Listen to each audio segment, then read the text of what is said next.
दामाद जी हैं, दामाद जी के नाम पर कौन दामाद, कोई भी दामाद हो सकता है। इनको दामाद जी से क्या प्रॉब्लम है सर, मेरा भी दामाद हो सकता है। उनको दो काम करना है, बेटे को सेट करना है और दामाद को भेंट करना है।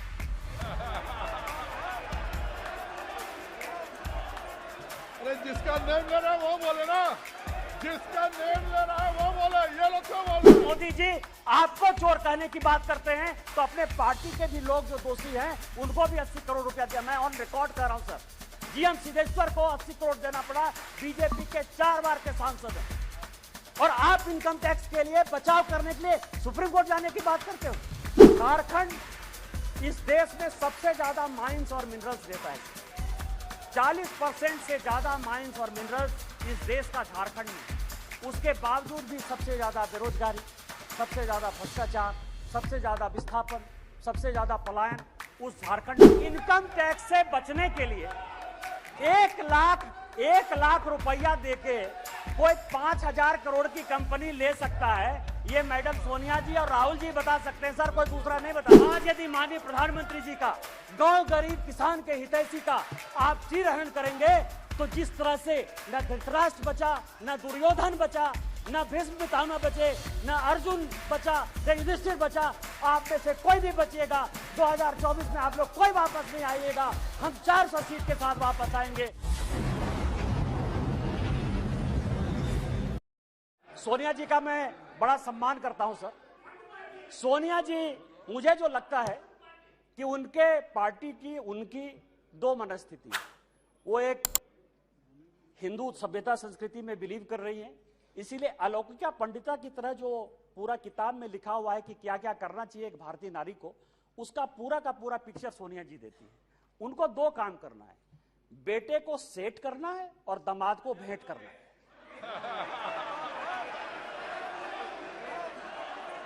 अरे जिसका नेम ले रहा है वो बोले ना, जिसका नेम ले रहा है वो बोले, ये लोग क्यों बोल रहे हैं? अब आप समझिए सर, मैंने दोनों बातें कही कि बेटे को सेट करना है और दामाद को भेंट करना है। मैं अपने बात पर कायम हूं सर।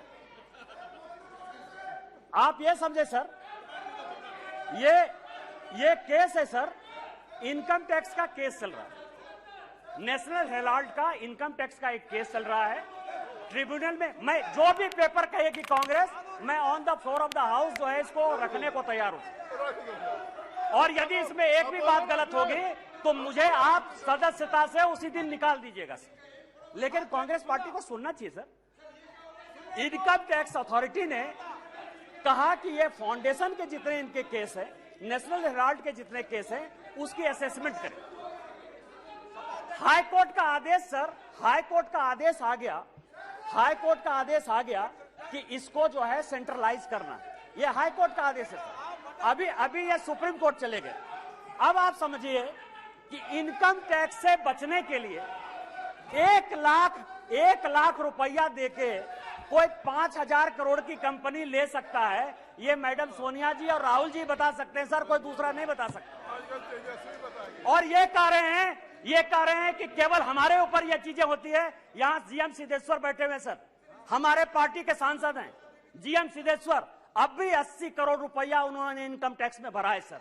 यदि मोदी जी आपको चोर कहने की बात करते हैं तो अपने पार्टी के भी लोग जो दोषी हैं उनको भी 80 करोड़ रुपया दिया। मैं ऑन रिकॉर्ड कर रहा हूं सर, जीएम सिद्धेश्वर को 80 करोड़ देना पड़ा, बीजेपी के 4 बार के सांसद हैं। और आप इनकम टैक्स के लिए बचाव करने के लिए सुप्रीम कोर्ट जाने की बात करते हो। ईडी की रेड होती है सर। और मैं आपको बताऊं, एक भाग गया है, भंडारी है, मैं उसका पूरा नाम नहीं लूंगा क्योंकि भंडारी कोई भी हो सकता है सर। किसी भी दिन वो यूके से लौट कर आ जाएगा। मैंने इसी हाउस में कहा था कि किसी आदमी का जो है, दामाद जी का जो है मकान है लंदन में, ये कोर्ट का ऑर्डर है सर। एक आदमी जो भागा उसका नाम है सीसी थम्पी, कोर्ट के आदेश के बाद उसका बेल हुआ। इस कोर्ट का ऑर्डर है सर।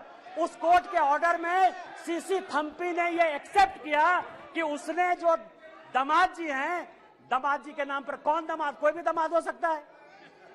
इनको दामाद जी से क्या प्रॉब्लम है सर, मेरा भी दामाद हो सकता है। 12 ब्रांसन स्क्वायर थम्पी ने, जिसको थम्पी ने, कोर्ट ने आदेश दिया कि जब जरूरत होगी तुम आ जाना, आप समझिए कि वो भाग गया। उसने कहा कि 12 ब्राइमसन स्क्वायर जो है हमारा है।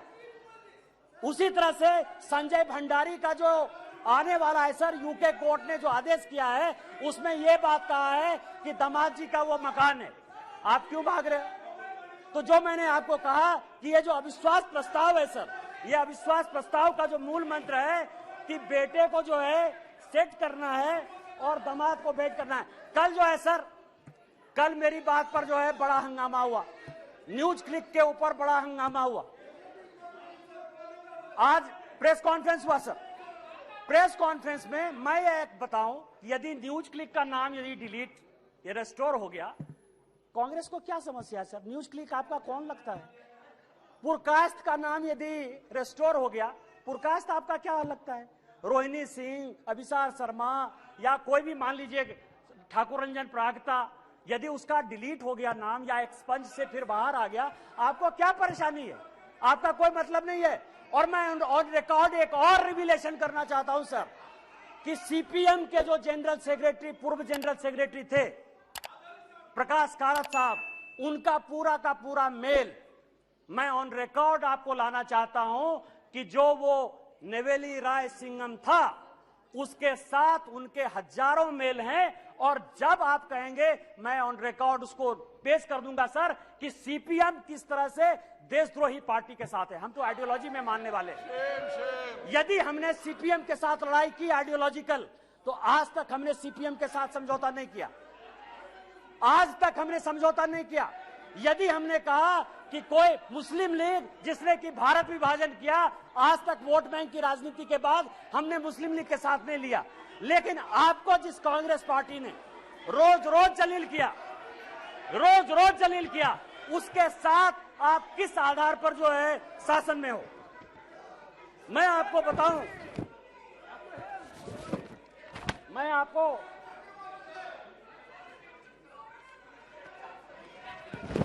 अध्यक्ष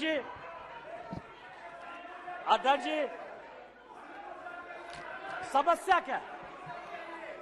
समस्या क्या है कि हमने जो है एक क्विट इंडिया मूवमेंट जो है स्टार्ट किया है। माननीय प्रधानमंत्री जी जो है गरीब के बेटे हैं, गरीबी को समझते हैं। एक विकास की पट्टी देखकर आपने अभी पूरे पार्लियामेंट को देखा कि किस तरह से परेशान हुआ।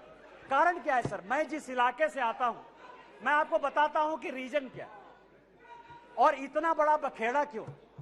मैं जिस इलाके से आता हूं वहां संथालपुरना इलाका है सर। यदि रात हो जाए तो यदि कोई बीमार हो जाए तो उसको गंगा नदी टपने के लिए कोई पुल नहीं था सर। आजादी के 75 साल बाद आज वो पुल बन रहा है साहबगंज का सर। झारखंड इस देश में सबसे ज्यादा माइंस और मिनरल्स देता है सर। 40% से ज्यादा माइंस और मिनरल्स इस देश का झारखंड में। उसके बावजूद भी सबसे ज्यादा बेरोजगारी, सबसे ज्यादा भ्रष्टाचार, सबसे ज्यादा विस्थापन, सबसे ज्यादा पलायन उस झारखंड में। आज आप समझिए उसका कारण यह था कि हमारे पास कोई पोर्ट नहीं था सर। आज माननीय प्रधानमंत्री जी के कारण मल्टी मॉडल हब पोर्ट जो है साहबगंज में गंगा नदी में बना है। मैं जहां से सांसद हूं सर, 75 साल में वहां के लोगों ने रेल नहीं देखा। आज जो है मैं गोड्डा की बात कर रहा हूं, गोड्डा जहां से मैं सांसद हूं, गोड्डा जो मेरा नाम है, मैं आपको बताऊं सर 75 साल में गोड्डा के लोगों ने रेल नहीं देखा। आजादी के 75 साल बाद आज वहां रेल है, उस रेल को देखने के लिए 5 लाख की भीड़ आई थी। आज ये सिचुएशन है सर। ये लोग स्वास्थ्य की बात करते हैं सर, पोजीशन की बात करते हैं कि हमने बहुत विकास कर दिया। मैं एक ऐसा बदनसीब आदमी हूं सर कि जिसकी अपनी छोटी बहन इलाज के बिना मर गई। 93 में मेरे यहां कोई डॉक्टर नहीं था जो पेट दर्द का भी इलाज कर पाए। 93 में मैंने अपनी छोटी बहन को खोया है सर। आज उसके भाई होने के नाते मुझे गर्व है कि मेरे लोकसभा में एम्स जैसा इंस्टीट्यूट प्रधानमंत्री, देवघर है सर, 12 ज्योतिर्लिंग का देवघर है, वहां लोग पूजा नहीं कर पाते थे।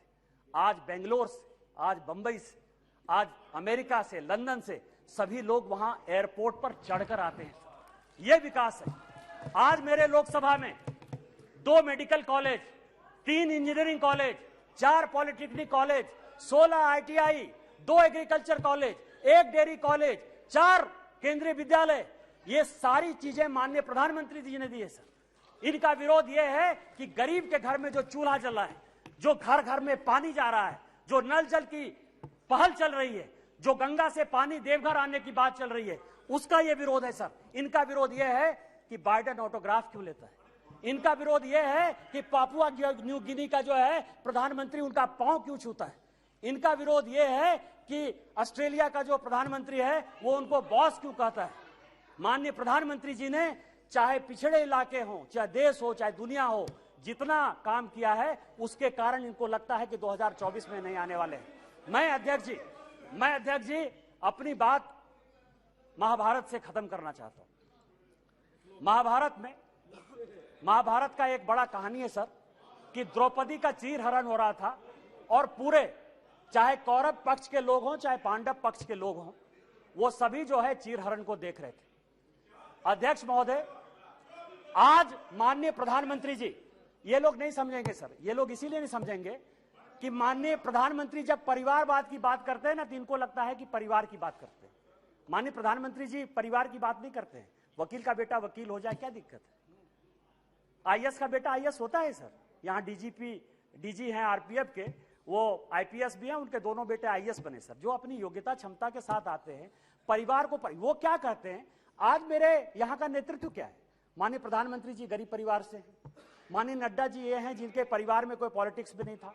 माननीय राजनाथ जी बैठे हुए हैं, एक कॉलेज में जो है पढ़ाते थे सर, और आज समझिए कि इनको भगवान ने जो है पार्टी का राष्ट्रीय अध्यक्ष भी बनाया। डिफेंस मिनिस्टर है, होम मिनिस्टर हैं सर, जिनके आगे पीछे जो है कोई पॉलिटिक्स में नहीं है। हमारे जैसे लोग हैं। क्या है कि यहाँ जितना परिवार है ना वो इनके पीछे हैं जो कि परिवार का आदमी नहीं है। और वहां समस्या ये है कि वो सभी परिवारवाद जो है वो उनका जो नेता है, इसीलिए उनका परिवार और परिवारवाद में फर्क है, उनको नहीं समझ में आएगा सर। तो मैं आपको ये कह रहा हूं सर कि आज जो ये अविश्वास प्रस्ताव है सर, अविश्वास प्रस्ताव एक गरीब के बेटे के खिलाफ है। आज जो ये अविश्वास प्रस्ताव है उस आदमी के खिलाफ है जिसने कि लोगों को मकान बना के दिया। आज अविश्वास प्रस्ताव उस आदमी के पीछे है जिसने कि लोगों को पीने का पानी दिया। आज अविश्वास प्रस्ताव उस व्यक्ति के खिलाफ है जिसने शौचालय दिया। आज अविश्वास प्रस्ताव उस आदमी के खिलाफ है जिसने सबों के घर में उजाला लाने की कोशिश की। गरीब के खिलाफ है। और जितने बहस होंगे सर वो माननीय प्रधानमंत्री जी की नीतियों का चीरहरण करेंगे, जैसे द्रौपदी का चीरहरण हुआ है। मैं आपको कहना चाहता हूं इतिहास से कि चाहे राम मंदिर बना दिया हो, 370 जो हमारी थी धारा, वो सारा तो हमने बना ही दिया। मैं केवल इतना कहता हूं सर कि जब द्रौपदी का चीरहरण हो रहा था तो भीष्म पितामह, कृपाचार्य, द्रोणाचार्य, धृतराष्ट्र, जयद्रथ, चाहे वो युधिष्ठिर हो चाहे वो अर्जुन हो, सभी मौन धारण किए हुए थे। आज यदि माननीय प्रधानमंत्री जी का गांव गरीब किसान के हितैषी का आप चीरहरण करेंगे तो जिस तरह से न धृतराष्ट्र बचा, न दुर्योधन बचा, न भीष्म पितामह बचे, न अर्जुन बचा, न युधिष्ठिर बचा, आप में से कोई भी बचिएगा 2024 में आप लोग कोई वापस नहीं आइएगा। हम 400 सीट के साथ वापस आएंगे। इन्हीं शब्दों के साथ जय हिंद जय भारत।